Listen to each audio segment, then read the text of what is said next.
다음은 새롭게 시작하는 코너죠. 여러분들의 어떤 그 신선한 질문을 받아서 거기에 대해서 같이 공동으로 토론해보고 대답해드리는 시간을 좀 가지려고 합니다. 불초소생인 저한테 굉장히 많은 부분을 물어오시는 분들이 있습니다. 네, 있는데요. 과연 이제 처음엔 제가 이걸 대답해드릴 자격이 있는 걸까? 대답해드린다고 도움이 될까라는 생각을 해봤는데, 꼭 뭐 어떤 정보의 정확성이라든지 대안을 얘기하는 게 아니라 어, 어떠한 방식으로 정보에 접근할 수 있는지, 그리고 드러난 정보는 어떻게 분석할 수 있는지에 대한 방향만 제시가 돼도 많은 도움이 될 수 있을 것 같다는 생각에서 코너를 만들었고요. 여러분들이 이 댓글을 통해 더 많은 질문을 주시면 좋겠습니다. 뭐 실시간으로도 들어오시는 그 질문들 중에 이제 뭐 얘기해 볼 만한 거리가 있으면 그런 것들도 좀 해볼 건데요. 일단 오늘은 먼저 지난주에 그 유튜브 댓글을 통해서 질문을 해오신 엘리자베스님의 질문을 우선 좀 한번 여러분들하고 공유를 해볼까 합니다. 보미 작가가 살짝 질문 읽어주실래요? 네, 저희 유튜브 방송에 이제 출석률이 높은 시청자분이신데 슈퍼챗 후원도 많이 해주시고요. 이분께서 미국 트럼프 탄핵 진행 상황이랑 재선 성공 여부, 그리고 한반도 입장에서 트럼프와 바이든 중에 누가 대통령 당선에 유리할지, 그리고 더불어서 바이든이 당선이 되면 우선적으로 오바마가 했던 것처럼 일본 우선 정책으로 갈지, 그리고 도쿄 올림픽 전망에 대해서 질문 주셨습니다. 네, 이게 한 이틀 전에 올라온 질문인데요. 저는 이제 질문을 보면서, 이분이 유튜브만 보시고, 팟캐스트는 안 들으시는구나, 하는 생각이 들었습니다. 죄송합니다. 이게 사실 제가 하는 유튜브 방송은 이제 화요일 날, 아니, 수요일 날 녹화가 돼서 오늘 스트리밍으로 다 나가긴 하는데, 별도의 이제 다른 방송에서 하는 월드뉴스 관련한 방송이 하나 더 있습니다. 그래서 이제 미국 대선에 대해서는 쭉 그쪽에서 몇 번 말씀드린 적이 있는데, 요게 이제 제 유튜브 채널이 아니기 때문에, 팟캐스트 채널, 팟빵 팟캐스트 채널에서 나가는 내용이거든요. 그래서 그 부분을 좀 설명을 드릴까요? 까꿍 만석이님 3만원 감사합니다. 네. 일단 트럼프 탄핵에 관련된 부분을 보자면요. 늘 말씀드리지만 이제 숫자적으로 불가능하다는 거죠. 하원에서 과반수 이상으로 탄핵 결의안을 통과시킨다고 하더라도 상원에서 3분의 2 이상을 얻어야 이게 가결이 되는데 상원을 과반수 이상을 쥐고 있는 공화당이 이걸 통과시킬 리가 없기 때문에 프로세스적으로는 불가합니다. 그런데도 이제 정치 공세 때문에 지금 계속해서 이 내용이 국제뉴스를 타고 있어요. 그와 연관해서는 이제 바이든이나 상대방 진영 또는 정신과 의사까지 동원이 되고 트럼프는 지금 정상이 아니다 생각하는 게 성격 파탄 내지는 정신 이상이다라고 하는 보고서를 내면서 그런 걸 활용한다고 합니다만 일단 이제 민주당의 입장에서는 미국의 안전이 위협받을 수 있을 만큼 직무의 수행에 심각한 문제가 있다라고 하는 부분을 총체적으로 띄우기 위한 노력을 하고 있습니다. 근데 이제 이 부분이 청문회라고 하는 일종의 이제 법정 소송이라 그래야 되냐? 증언 청취나 법정 소송을 통해서 진행되고 있는 부분이라 민주당이 지금 피가 마르고 있다는 거죠. 이 지금 미국에서 진행되고 있는 청문회는 당사자들이 나와서 하는 청문회가 아닙니다. 법정 대리, 즉 변호사들이 이 청문회에 진행을 맡고 있는 겁니다. 그래서 이 미국 변호사비 비싼 건 유명하잖아요. 사실 이게 청문회가 아니라 법정인 거예요. 법정. 어마어마 천문학적인 변호사비가 지금 투입이 되고 있습니다. 트럼프는 부자잖아요. 집권당이고. 계속 후원받을 수 있습니다만 민주당은 트럼프가 이 소송을 점점 질질 더 끌고 시간을 끌고 가면 끌고 갈수록 변호사비에 맞아서 당비를 다 날리게 생긴 상황인 거예요. 마치 자한당이 광화문 집회하다 거지되는 거와 마찬가지로 지금 민주당이 이 섣부르게 탄핵 관련된 청문회를 시도했다가 지금 저쪽에서 지속적으로 재판을 길게 끌고 가고 있는 바람에 아주 돈이 궁해지는 상황에 몰려가고 있다는 거죠. 그리고 이제 이미 야당으로 처해 있는 입장에서 이걸 뭐 우리 지금 분파위에서 법정 비용 냅시다 이게 안 되는 상황이라서 사실 지금 민주당 입장에서는 이걸 적정한 선에서 끝내야 되는데 트럼프가 자꾸 다시 맞고발하고 막 증언 청취 늘리고 증언 늘리고 막 이거 하는 것 자체가 지금 하고는 있지만 엄청 고통스러운 상황이라고 합니다. 그렇기 때문에 탄핵에 대한 부분을 정치적인 쇼로 활용하려고 하는 민주당의 의도는 어느 정도 이제 맞아들고 있지만 이게 길어지게 되면 엄청난 법정 비용이 발생하고 있다. 이 부분을 이해를 하시면 될 거고 결과적으로 이 모든 걸 하더라도 명성의 흠집을 낼 수 있을지 몰라도 트럼프를 자리에서 끌어내기는 어렵다는 겁니다. 그리고 지금도 바이든을 유력한 경쟁자로 생각해서는 안 됩니다. 초반에 민주당 후보들 중에 이제 바이든과 엘리자베스 둘이 있었는데요. 엘리자베스 워렌이죠. 이 두 사람 모두 다 그 당시 인기 투표가 아니라 뭐라 그러지? 설문조사 그러나요? 네. 그 당시 설문조사를 해보면 트럼프랑 붙으면 이긴다고 조사가 나왔다라고 대서특필됐거든요. 그거는 미국도 우리와 마찬가지 여론조사 기관이 돈 주는 사람 원하는 대로 수치를 뽑아주기 때문에 그닥 신뢰할 수 있는 수치가 아닙니다. 네. 그리고 지금 현재로는 사실 민주당의 가장 막강한 후보로 지명받을 사람은 블룸버그 통신의 사장 블룸버그란 말이에요. 네, 맞아요. 네. 그리고 이 블룸버그는 워낙 자기가 돈이 많기 때문에 민주당 후보로 나온다고 하더라도 기존의 민주당 개파라든지 구민주당 세력들 또는 군산복합 세력들하고 손잡을 사람이 아닙니다. 자기 자산이 50조가 넘는 사람이에요. 자기 돈 가지고 선거 치르겠다고 큰 소리 치고 있는 사람이기 때문에 이 사람이 등장하게 되면 기존에 주류를 이루고 있던 민주당 안의 세력들은 사실은 전부 블룸버그 밑에 가서 기어야 돼요. 그러니까 거의 무소속에 가까운 민주당 후보로 블룸버그가 성장하고 있는 상황인 거고 앞으로 이제 이 사람이 3억 달러 이상을 선거 전에 국면하게 되면 TV 광고에 쏟아붓는다고 공언을 했습니다. 이미 돈도 그만큼 있는 사람이고요. 그렇게 되면 지명을 받게 될 가능성이 높아지고 그렇게 되면 그 다음 대통령 선거는 블룸버그 대 트럼프, 재벌 대 더 재벌, 나쁜 재벌 대 착한 재벌의 이미지로 바뀌어나갈 가능성이 높습니다만 그렇게 된다고 하더라도 민주당이 지금까지 해왔던 과거에 오바마가 해왔던 민주당을 지배하고 있었던 오바마 또는 힐러리 클린턴 같은 사람을 뒷조정했던 친일 우호 세력들, 분산 복합 세력들 이런 세력들은 블룸버그하고 그만한 유대 관계를 가질 수 없다는 게 명확한 분석이라는 거죠. 그러니까 일본을 위한 정책은 이제 없다.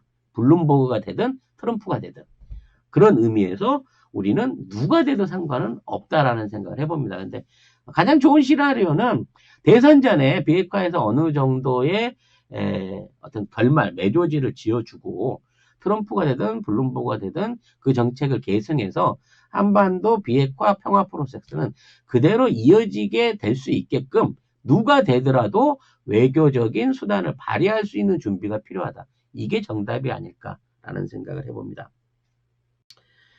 일본이 내년에 올림픽을 무사히 치를 수 있을까? 이건 아까 이제 설명을 드린 내용이에요. 못 치릅니다. 돈에 치일 거고요. 아마 경기도 그렇고 그와 관련된 서비스라든지 참가했던 선수단이나 관광객들이 최악이라고 평할 만큼 엉망진창인 올림픽이 될 가능성이 점점 더 높아지고 있습니다.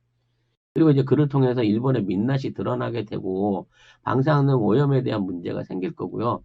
진짜 참가했던 관광객이나 선수들 중에 몇 개월 안에 급속도로 암이 생기거나 방사능에 피해가 확인되거나 이런 문제가 생긴다 그러면 일본은 사실상 뭐랄까요?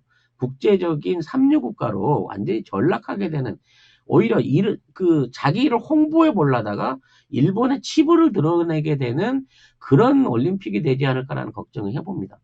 또 하나의 위험 문제는 한 달 전 방송에서 언급을 드렸습니다만 일본의 화산 활동이 굉장히 위험한 조짐을 계속해서 보여드리고 있다는 겁니다.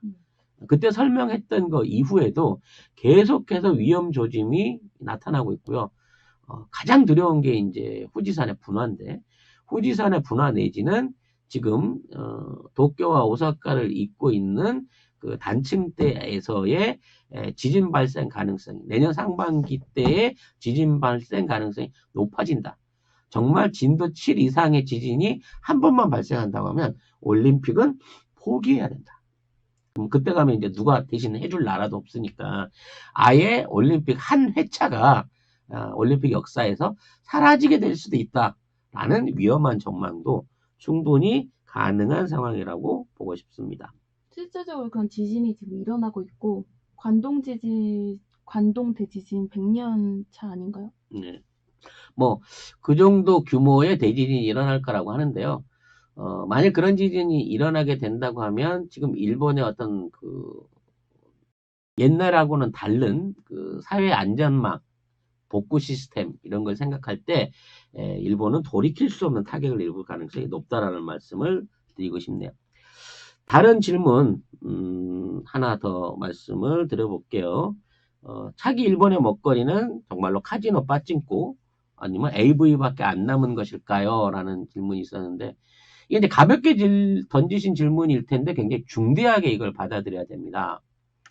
앞으로 미래 산업은요. 4차 산업 그러니까 5G 통신 이상의 통신 서비스와 그 정보를 가공할 수 있는 AI 산업들이 뒷받침되지 않으면요. 아무것도 이뤄낼 수가 없습니다.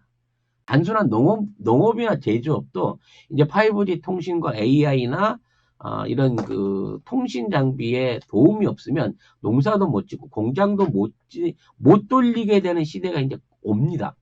문제는 일본은 현재 이러한 디지털 콘텐츠나 IT 콘텐츠를 국민들이나 기업들한테 보급할 수 있는 그 단계를 완전히 뭐랄까요? 놓쳐버렸다는 거죠.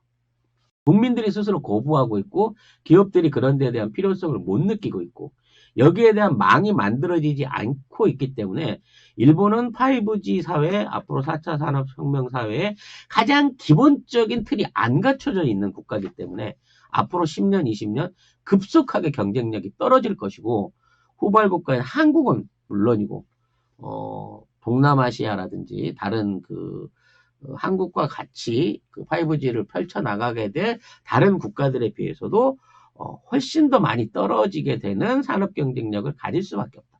거기에 고령화 어떤 지금의 경제 불안까지 계속 감안을 해본다고 하면 일본의 경제가 회생할 가능성은 없다는 거죠.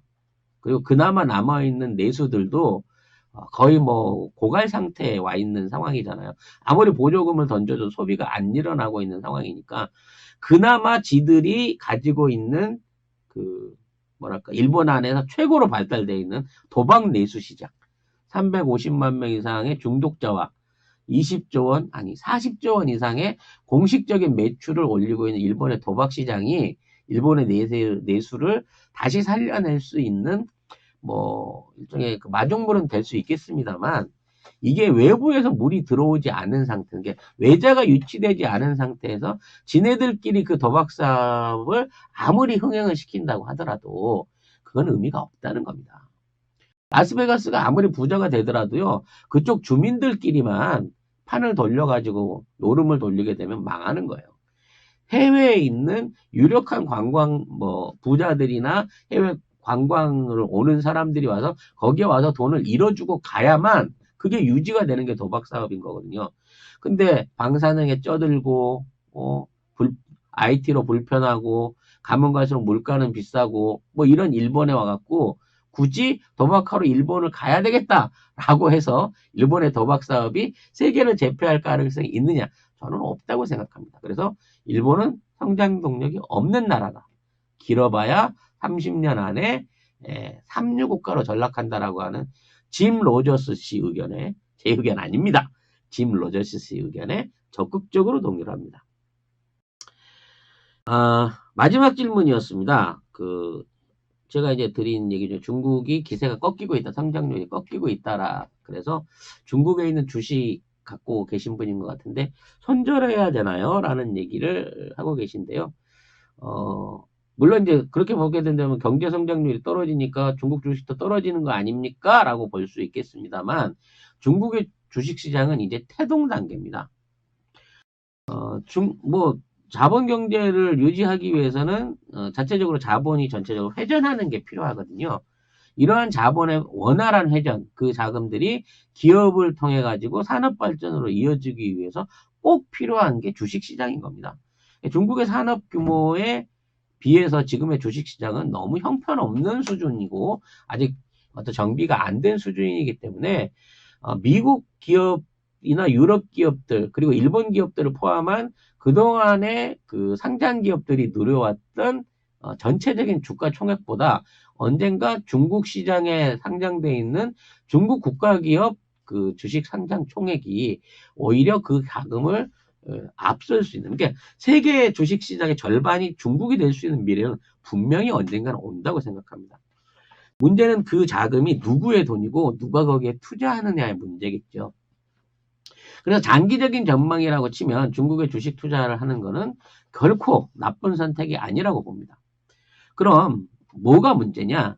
이게 급등할 거냐? 아니면 단계적으로 안정적으로 성장할 거냐? 뭐 이 관점에서 볼 수 있는 거죠. 그러니까 수익률이 높은데 이게 막 등락을 오르락 내리락 하면서 올랐다 떨어졌다 한 IT 주식 같은 아리바바나 텐센트 같은 주식보다는 안정적으로 매년 10년, 20년 이상을 유지해 갈 수 있는 그런 중국 내수용 주식들이 굉장히 필요하다고 판단이 됩니다. 즉 식음료라든지 중국 안에서 이제 기호품이겠죠. 술, 담배 같은 것들을 생산하는 뭐 마오타이 같은 기업 가치는 사실 지금도 중국 최고의 주식이지만 앞으로도 100년 후에도 중국 최고의 주식일 겁니다. 못 사서 그렇지 그런 주식은 사놓으면 영원히 가는 주식이거든요. 그만큼 중국 안에는 각 그 소비재 부분 안에서 독점적인 기업들이 있어요. 차에도 있고 담배에도 있고 술에도 뭐 몇몇 기업들이 있습니다. 마오타이 뒤에는 수정방이나 우량학 같은 걸 만드는 기업들이 있는데 이런 기업들에 투자하는 거는 정말 안정적으로 계속 성장해 나가고 그 이제 뭐 안정자산으로 보유하기에 충분한 값어치가 있는 주식들입니다. 근데 이제 그 수익률이 뭐 연 10% 이쪽 저쪽을 기대하는 이제 분들한테 충분한 수익을 드릴 거고요. 흔히 하는 말로 그 천정으로 뚫고 올라가 버리는 알리바바 상장에서 뭐 손정희가 뭐 3,000배를 벌었네 뭐 이런 것처럼 신화적인 투기를 중국 시장에 생각하시는 분들은 지금은 이제 손을 뺄 때도 됐다라는 생각이 듭니다. 미국과 중국의 본격적인 무역 전쟁이 금융 전쟁, 화폐 전쟁으로 옮겨가게 되면서 앞으로 성장할 중국 주식 시장을 놓고 굉장히 많은 헤게모니가 있겠습니다만 결과적으로 세계의 공장이고 세계의 소비시장 중에 가장 큰 역할을 하고 있는 중국 주식시장의 미래는 일단은 밝음이다. 아직도 충분한 성장 잠재력이 있다는 차원에서 너무 그렇게 투자를 걱정하실 필요는 없을 것 같습니다. 중국이 독재체제라는 걸 고려해야 합니다. 네, 맞습니다. 독재체제이기 때문에 돈이 있는 애들은 독재자하고 항상 친합니다. 돈이 없으면 친해지지 않고요. 독재자한테 개기면 아무리 돈이 많아도 망하는 게 중국인 거죠. 네, 중국 안에서 권력과 자본이 유착하는 사례는 끊임없이 계속 일어날 겁니다.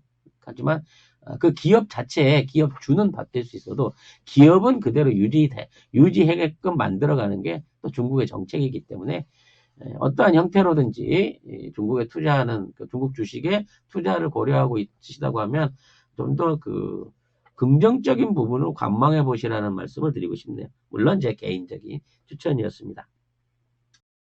네, 오늘도 이 정도에서 방송을 좀 정리할까 합니다. 네, 사실 이제 끝내긴 했습니다만 악전고투였습니다.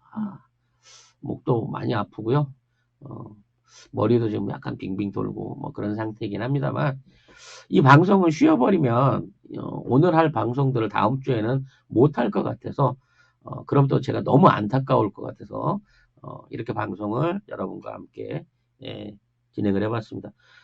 그 생각보다 목소리가 그렇게 심하게 나쁘진 않았죠, 여러분. 네, 제가 귀가 뭐가 잘 안 들립니다만 거부감을 가지고 들어주셨지 않기를 바라겠습니다. 네, 실제로 방송이 일주일에 한 번씩밖에 없기 때문에 작가님이 방송을 하시겠다는 의지가 컸습니다. 왜냐면 이게 뭐 오늘 안 좋으니까 내일 하자 뭐 이런 게 할 수 있는 상황이 아니거든요. 근데 오늘 안 하면 아프셔도요. 일주일을 못 하니까. 네. 네, 잘생기셨다고 하는데 잘생기진 않았습니다. 네. 점심을 많이 먹였더니 저런 식으로 저한테 저항을 하는군요. 네. 저녁 때 고기 뷔페를 한번 끌고 가볼까라는 복수심이 드네요. 아무튼 어려운 가운데 방송에 동참해 주시고 긴 방송 들어주신 애청자 여러분 감사합니다. 보미 작가도 인사해 주세요. 들어주셔서 감사합니다. 다음 주도 수요일 오전 10시 40분에서 50분 사이에 찾아뵐 거고요. 그리고 오늘도 고생 많이 해주신 제 이선영님 감사합니다. 네. 보미 작가 남자친구요? 있을 택인 나 성격이 저런데. 와 진짜 저는 이번 크리스마스 때 24일날 잤다가 26일날 일어날 예정입니다. 정국이가 부르면 나가겠다고 얘기가 있었습니다만 정국이가 부를 리가 없겠죠? 정국이는 저한테 네. 오빠예요. 빨리